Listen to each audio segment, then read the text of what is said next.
Hi and welcome everyone to another episode of Hobo Prepper. Friar Tuck here. Okay, so there's comments going on in some of my videos. I truly appreciate them. This is what helps inspire me to make new videos. So somebody said that homelessness is a choice.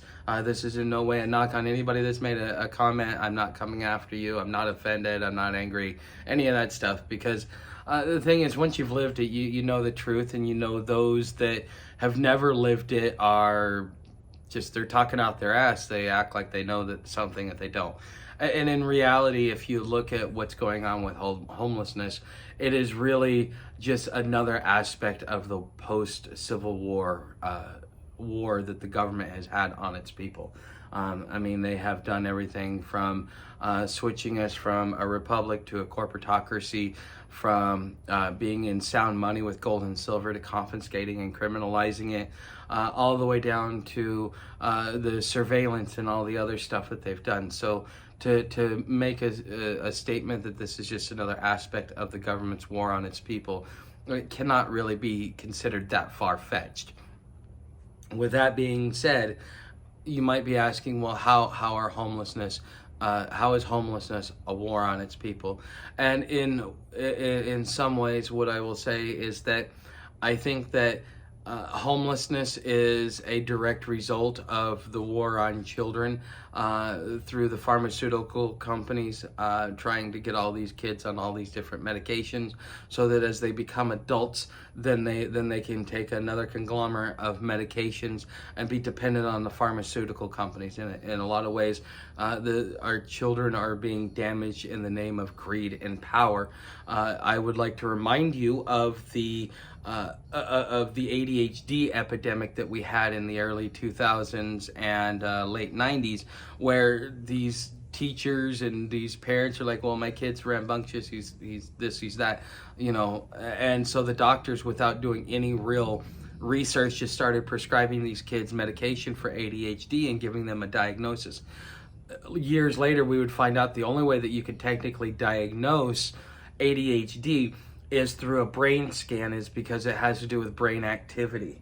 And with that being said, you have a whole generation of children that were turned into meth addicts, because Ritalin is methamphetamine. And it's for somebody who has ADHD, something like methamphetamine is medicine to them, in the sense that it will take them from being all over the place to, it's like when you give a kid a bunch of sugar and then they pass out. We did that. My son did that on his first birthday. It was funny as hell. Sugar, bam, face first. It's the same thing. They're doing the same thing with methamphetamine. But there are very few people that actually have ADHD, which means it should not be a widely prescribed thing.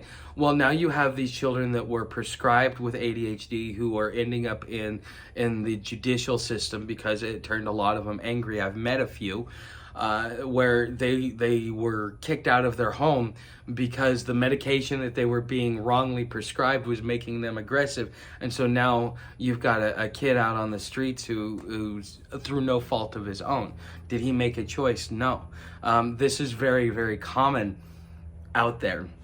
Back in the day, you might have had a choice.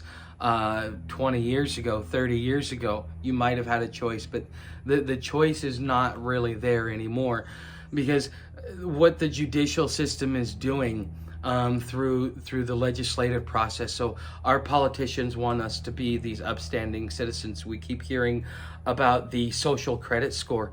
Well, the social credit score is coming around because they couldn't get the judicial system was exactly what they were trying to do with that, if that makes any sense.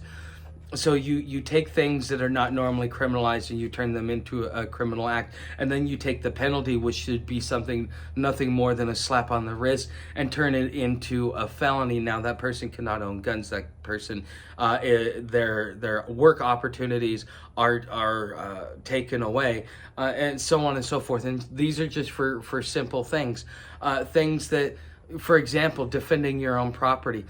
Over the last 10, 15 years, the state of Oregon has made it criminal to protect your own property. We've tried to get the castle doctrine in, the people want it, but the politicians don't, so they won't allow it to go through the state legislature. But the thing is if you stand there and you defend your property and you injure that individual, you are actually the one that pays the criminal price. Well, they get away and are treated as a victim, even though they were the actual criminal. And this is happening all over the United States because of this need to ban guns. Well, the criminals have guns and the people try and defend their property, and then when they actually are successful, then they've got to pay a price. And now, what about their work opportunities? What work opportunities do they have? They either let this person rob them and they lose their dignity and their self-worth, or they stand and defend their property and face criminal charges. Okay, you have all kinds of things. Like, there was a sheriff. He was telling me a story about his son. His wife, the wife was getting all mad, and she was trying to start an argument. And all he was doing is he was trying to walk away. It's like, look, I'm not gonna take the bait. And so he goes to walk, and she blocks his way, and he tries to go in the house, and she runs around and blocks him there. And so he turns around to walk out to leave, and she blocks him again. So he picks her up, moves her over, and then walks out. Well, he went to prison for 5 years for kidnapping. Yes, that happened. This type of stuff happens a lot. You don't hear about it because we're told in the media, it's like, oh yeah, these are criminals. They wouldn't just go to jail for no odd reason. And so therefore you're taught to already look down on these people and to chastise these people. And so a large section of them have been convicted of crimes that shouldn't even be crimes. There's no need for it. And again, it takes your work opportunity away. It takes your housing opportunity away. It takes a lot of things away from you. In the defense of my own property, I ended up getting a charge of what they listed as harassment, domestic violence, because when she ripped the keys out of the ignition, I went to grab for the keys and I grazed her wrist, and it was considered an unwanted touch. And considering that it was a female and it was an unwanted touch, therefore it was considered a violent crime. On top of the fact that because she was my girlfriend and doing this, well, we were in a relationship, so now that makes it domestic violence. Well, by the very technicality of it is, yeah, okay, but is that really a crime? Did I commit a crime? Or how did they actually label it? For the jobs that I'm educated, that I'm qualified to take, I cannot get.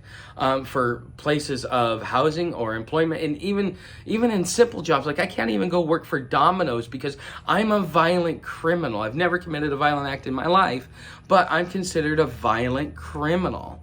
And so these things are new ways in which the government can, one, get you into the system, but then the byproduct is now you've got these people that can't support themselves, so now they're living on the streets. And now you have the people that were when it was just, okay, it's just the hippies that were left over that got too wasted and couldn't get off the streets. Now it's the average Joe who really hasn't done much, who's now been criminalized, and now all of his opportunities are being taken away. Through something that shouldn't have even happened in the first place. And now these people are out on the streets. And now with the housing market, the housing market is just exploding. If the average person's making $30,000 a year and rent is $60,000 a year, you need a 2-income family just to be able to support the house.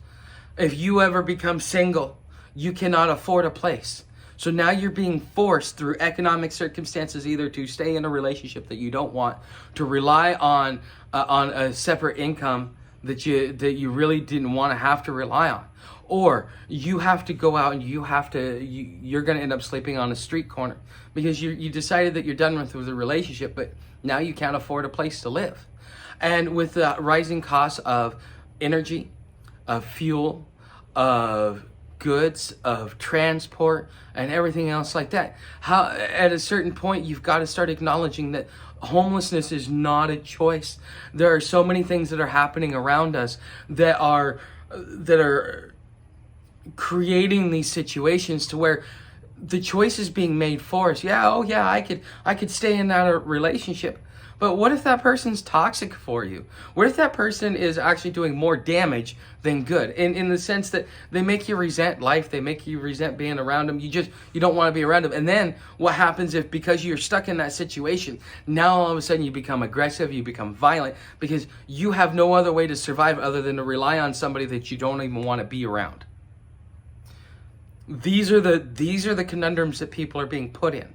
And as this thing gets out of control because of the recklessness of our politicians and the criminalization of everything down to breathing air, to opening your eyes, and because of Title 18 and the Trading with the Enemies Act of 1917, amended in 1940 to include U.S. citizens, you now are a potential enemy of the state, which is where Title 18 of the U.S. Criminal Code comes from in the first place. Okay, so again, the government has been at war with us in various forms and fashions to gain control over us through other machinations, through societal downturns. If you look at what Global 2000, which would later become Agenda 2030 and Agenda 2050, which originally started out as the Paleo Report, is that they decided to use government policy and government means to be able to break up the family, because by breaking up the family you would reduce the population because there would be less breeding. But then all of these other entities that could make money off of the dissolution of the family started to come in and started to lobby government to be even more destructive. And then through all of that we get to what we have here. Okay, so with that being said, I hope that this really clarifies whether or not homelessness is a choice. It may have been a choice 30 years ago, but it's not a choice anymore. Your choices are being made for you, and a choice that's being made for you is no choice at all.